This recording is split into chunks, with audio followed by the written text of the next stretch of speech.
Hey everyone, Aaron here at SkyWave Antennas, and I'm here to show you how to properly install our waterproof connection system. Over here we have our 4-foot cable, and on this side we have our ground hog antenna. We're going to start by simply connecting both SMA connectors together.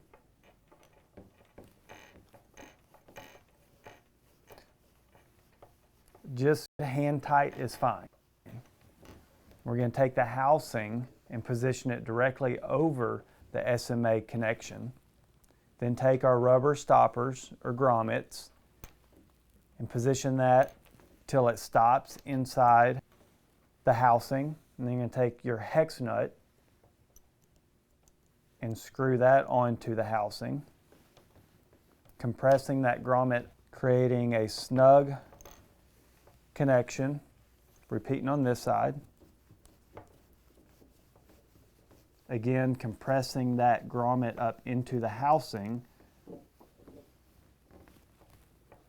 and tightening it until it stops. Then you have your waterproof connection.